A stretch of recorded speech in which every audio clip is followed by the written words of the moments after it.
तो अगर हम CTET की बात करें तो CTET में लैंग्वेज कौन सी चूज करनी है, ये अगर आपने सही चूज नहीं की तो आपका पूरा का पूरा पेपर बर्बाद होने वाला है, ये बात ध्यान रखना। तो CTET की लैंग्वेज को ध्यान जरूर रखना है कौन सी लेनी है, क्योंकि यहाँ पर बात 60 नंबर की है और 60 नंबर की वजह से आपका CTET पास होगा ही नहीं किसी भी कीमत पर अगर आपने लैंग्वेज गलत ले ली। तो सबसे पहले लैंग्वेज का फंडा समझते हैं, आखिर लैंग्वेज आपको लेनी कौन सी है, चाहे पेपर 1 हो, चाहे आपका पेपर 2 हो, चाहे कुछ भी आपका हो, साइंस हो, मैथ हो, कुछ भी हो, तो आपकी लैंग्वेज कैसे लेनी है पहले इस फंडे को समझ लीजिए, अन्यथा फॉर्म फिलिंग आप कर रहे हो, लैंग्वेज गलत चूज हो गई, कितनी मेहनत करते रहना, CTET नहीं होगा पास। तो सबसे पहले हम बात करेंगे लैंग्वेज 1 की और लैंग्वेज 2 की। पहले इन दोनों का अंतर समझो और इस लैंग्वेज का आगे क्या प्रभाव पड़ेगा सब कुछ बताऊंगी इस छोटी सी इस पूरे की पूरे सेशन में। चलो, तो सबसे पहले लैंग्वेज 1 की बात करेंगे और लैंग्वेज 2 की। लैंग्वेज 1 में जो है आपका 30 नंबर का पोर्शन है, इसमें भी 30 ही नंबर आपके आएंगे। अब आप कहोगे मैम जब दोनों ही 30 नंबर का तो फर्क क्या पड़ता है? फर्क ये पड़ेगा कि ये आप डिवाइड कर दो 15-15 में, ठीक है, ये आप डिवाइड करो 15 और ये भी आप डिवाइड कर दो 15 में, और सेम ये भी आप डिवाइड करोगे 15 में और ये भी डिवाइड करोगे 15 में। तो ये जो लैंग्वेज 1 हो चाहे आपका लैंग्वेज 2 हो, ये दो पार्ट में आपके डिवाइड होती है, लैंग्वेज 1 और आपका लैंग्वेज 2, ठीक है। अब लैंग्वेज 1 में कौन सी लैंग्वेज लोगे और लैंग्वेज 2 में कौन सी लैंग्वेज लोगे, वो डिपेंड करेगा इस लैंग्वेज के 15 नंबर पर। ये जो सेकंड पार्ट है जिसे आप पेडागोजी के नाम से जानते हो, जिसे आप पेडागोजी के नाम से जानते हो, चाहे वो आपका लैंग्वेज 2 का हो या लैंग्वेज 1 का हो, ये 101% सेम होता है। ये और ये दोनों क्या है, सेम है। लैंग्वेज 1 का और लैंग्वेज 2 का जो 15 नंबर का पेडागोजी होता है वो बिल्कुल सेम होता है। मैंने कल आपको ऑफिशियल सिलेबस भी दिखाया और ये ऑफिशियल सिलेबस से ही बता रही हूँ, जो आपका नया पैटर्न है, जो आपका CTET है, जो नोटिफिकेशन आया, जो डिटेल नोटिफिकेशन आया, उसी के बेस पे बता रही हूँ। ये बिल्कुल सेम टू सेम है, 101% सेम है, 100 भी नहीं 101, ठीक है। तो ये तो कोई अंतर रहा नहीं, तो इससे तो लैंग्वेज आपकी डिसाइड नहीं होगी। जो मेन लैंग्वेज डिसाइड होगी वो फर्स्ट पार्ट जो आपका 15 नंबर है इस वाले से होगी। अब जो आपका लैंग्वेज 1 में 15 नंबर आएगा उसमें क्या क्या आपको पढ़ना होता है, चलिए मैं बताती हूँ। सभी सेशन को लाइक कर दो, जिसने अभी तक लाइक नहीं किया शेयर कर दो अपने सभी दोस्तों के साथ, क्योंकि आपके पूरे बैचेस यहीं पर इसी चैनल पर फ्री में करवाने वाली हूँ। जिस प्रकार से PhD में UGC नेट में इतने बच्चों का सिलेक्शन हुआ है, अब आपके CTET को उड़ाएंगे हम। तो अब जो है आपका इसमें 15 नंबर में आपका आता है RC, ठीक है। RC बोलते हैं रीडिंग कॉम्प्रिहेंसिव, या फिर आपने कभी देखा हो एक पैसेज आता है उसके 5 क्वेश्चन करने होते हैं, उसे ही बोलते हैं RC। लेकिन इस RC और इसके में बहुत अंतर होता है। इसमें जो आपको 9 क्वेश्चन मिलेंगे, 8 या 9 क्वेश्चन, ठीक है, चलो 9 क्वेश्चन जो आपको मिलते हैं वो मिलते हैं पैसेज के, मतलब RC के। लेकिन जो आपके बाकी के 6 क्वेश्चन मिलेंगे वो आपको प्रोज फॉर्म में नहीं मिलते, मतलब आपको पोएम फॉर्म में मिलेंगे। मतलब यहाँ पर बच गए 6 क्वेश्चन, 6 क्वेश्चन में आपको पोएम दी जाती है और पोएम से क्वेश्चन पूछा जाता है। ये ही सबसे बड़ा अंतर है लैंग्वेज 1 और लैंग्वेज 2 में। अब लैंग्वेज 2 का अंतर समझ लो। इस लैंग्वेज 2 के 15 नंबर में 2 आपको RC मिलते हैं, 2 आपको RC मिलेंगे, मतलब आपका प्रोज मिलेंगे, ठीक है। 2 इसमें क्या मिलेंगे आपको, पैसेज मिलेंगे। पैसेज क्या होता है, 4 लाइन दी, 5 लाइन दी, 10 लाइन दी, एक पैसेज दे दिया, उसमें से 5 क्वेश्चन आपके पूछे जाते हैं, 5, 6, 7, 8, 9, जितना आपके CTET में पूछा जाए उतने, लगभग 9 क्वेश्चन पूछ लिए जाते हैं। तो यहाँ पर 2 आपके RC आएंगे, 2 पार्ट में डिवाइड होंगे। यहाँ पर आएंगे दोनों RC, लेकिन यहाँ पर एक पोएम आएगी, यहाँ पर क्या आएगी, एक पोएम आएगी। यही अंतर होता है आपका लैंग्वेज का। अब मैं आपको एक बिल्कुल शॉर्टकट में बताती हूँ, क्योंकि अगर आपको ये नहीं पता तो बिल्कुल भाई कोई फायदा नहीं है फिर CTET पास करने का, आप ये लैंग्वेज का अंतर भी नहीं जानते। तो लैंग्वेज 1 में जो है RC आएगा एक, और आपका एक जो है पोएम आती है।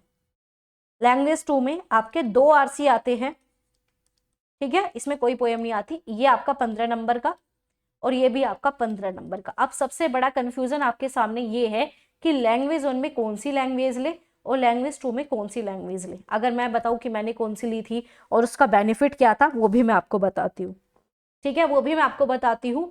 तो मैंने कौन सी ली थी, मैंने लैंग्वेज 1 में हिंदी ली थी। इसका बेनिफिट क्या होता है, इसका बेनिफिट ये होता है, इसमें चाहे कितनी भी टफ पोएम आपको दे दी जाए आप उसे आराम से कर लेते हो। और जो इसमें पोएम आती है ना, वो बिल्कुल NCERT की उठाकर सेम टू सेम दी जाती है।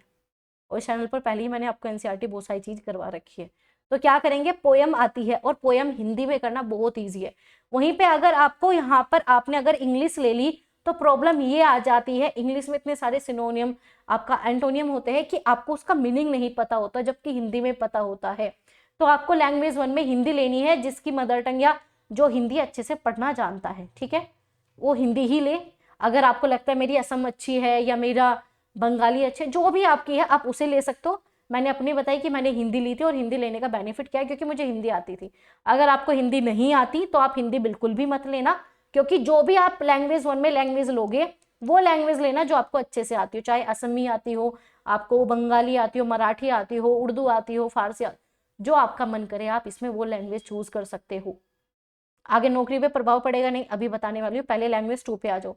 लैंग्वेज 2 में आप इंग्लिश ले लो, क्योंकि इंग्लिश में आप पैसेज कर लेते हो। जिसकी इंग्लिश बहुत ज्यादा कमजोर है वो संस्कृत ले सकते हैं, ऐसा कुछ नहीं कि इंग्लिश ही कंपलसरी। मैं अपनी बता रही हूँ, मैंने इंग्लिश ली थी, आप जो है अपनी संस्कृत भी ले सकते हो, कोई दिक्कत नहीं है, क्योंकि इसमें पैसेज आते हैं, पैसेज आराम से पढ़े जाते हैं, चाहे इंग्लिश में हो चाहे हिंदी में, आराम से पढ़ लेते हो, कोई डिफिकल्टी आती ही नहीं है, कोई डिफिकल्टी आती ही नहीं है।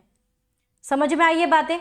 अब आपको जिसे भी मन करे पेपर 1 लैंग्वेज 1 में हिंदी ले लो, जिसका मन करे लैंग्वेज 2 में इंग्लिश ले लो, ठीक है। हिंदी लोगे तो एक पोयम भी मिलेगी, जो कि आसान हो जाती है हिंदी लैंग्वेज में करनी, अगर आपकी कोई मदर टंग है उसमें भी करनी आसान हो जाएगी। और लैंग्वेज 2 की बात करें तो लैंग्वेज 2 में जो है आपको क्या करना है, इंग्लिश ले लो, जो भी आपका मन करे वो ले सकते हो, इसमें दोनों ही पैसेज आपको मिलते हैं, ठीक है। ये तो आपने अंतर जान लिया। अब सबसे बड़ा डाउट ये होता है कि मैम चलो अब अगर हमने उर्दू ले ली तो क्या हमें आगे जितनी भी वैकेंसीज आएगी उसमें उर्दू से भरना पड़ेगा, अगर अब हमने हिंदी ले ली तो आगे भी हिंदी से भरना पड़ेगा, या हमने संस्कृत ले ली आगे भी संस्कृत में पेपर देना होगा। जो सबसे बड़ा कंफ्यूजन कि आगे जो भी वैकेंसीज आएगी क्या हमें उसी में पेपर देना होगा, तो इसका सिंपल सा आंसर है नो। कोई आपसे कभी भी चाहे केवीएस एनवीएस किसी भी इंटरव्यू में बैठते हो, कोई फर्क भी नहीं पड़ेगा कि आपने सीटेट किस बेस पे पास किया, कोई नहीं पूछेगा। कोई नहीं पूछेगा कि बेटा आपने इंग्लिश क्यों ली, कोई नहीं पूछेगा आपने हिंदी क्यों ली, कोई भी आपसे नहीं पूछने वाला, ठीक है। तो याद रखना, अगर कोई कह रहा है कि ना अगर आपको लगता है कि आपकी संस्कृत इस चीज में अच्छी है तो बेटा संस्कृत ले लो, ठीक है, किसी और के बहकावे में मत। आपको लगता है कि मेरी हिंदी अच्छी है हिंदी ले लो, कोई कह रहा है ना आगे वैकेंसीज में कोई दिक्कत होगी, मैं बैठी हूँ कोई दिक्कत नहीं होगी, और सीधा नोटिस भी पढ़ लो, कभी कोई दिक्कत होती ही नहीं है। इतने साल हो गए कभी आज तक किसी को कोई प्रॉब्लम नहीं हुई। तो कोई भी लैंग्वेज लो, आपके ऊपर डिपेंड करता है, जिसमें इंटरेस्ट हो उसमें लेना।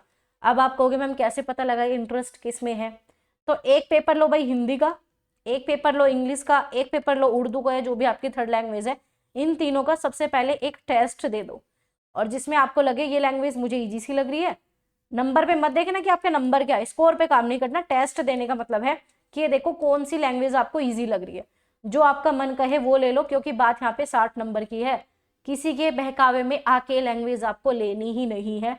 अगर आप ऐसा कर रहे हो तो सच में पेपर पास सच में नहीं होगा, क्योंकि 60 नंबर है, सोच लो 60 नंबर, एक नंबर की बात नहीं है, लैंग्वेज का पोर्शन ही 60 नंबर दे रखा है आपका। तो हिंदी इंग्लिश आप ले लो, सबसे ठीक यही रहती है। संस्कृत अच्छी है संस्कृत ले लो, उर्दू अच्छी है उर्दू ले लो, या जो भी आपकी मदर टंग है आप वो लैंग्वेज ले सकते हो। सीटेट ने आपको पूरी छूट दे रखी है, जो मन करे आप वो लैंग्वेज लो, ठीक है। आगे बात समझ में, तो ये आपका लैंग्वेज 1 और लैंग्वेज 2 का किस्सा खत्म। अब आपको सही से फॉर्म फिल करना है, वरना गड़बड़ हो जाएगी। तो अपने सभी दोस्तों को भी बता देना ये बातें कि लैंग्वेज कैसे ली जाती है, अंतर समझना जरूरी था। जिन्हें अंतर ही नहीं पता, किसी के भी बहकावे में मैंने इंग्लिश ली थी तुम भी इंग्लिश ले लो, क्यों ले ले भाई, अगर आपको इंग्लिश पसंद है तो लो, किसी की मर्जी से बिल्कुल मत लो। और अपने सभी दोस्तों को ये वीडियो शेयर जरूर कर देना। और भाई जो भी नए हो सभी सेशन को सब्सक्राइब कर लो, क्योंकि यहाँ पर सीटेट के सारे बैचेस चलने वाले हैं। सीडीपी ऑलरेडी चल रही है, अब आपका आज से हिंदी स्टार्ट हो जाएगा। तो अपने सभी दोस्तों को भी बता देना, और लाइक शेयर, और जो भी आपके डाउट कन्फ्यूजन रहते हैं आप साथ के साथ पूछ भी लिया करो।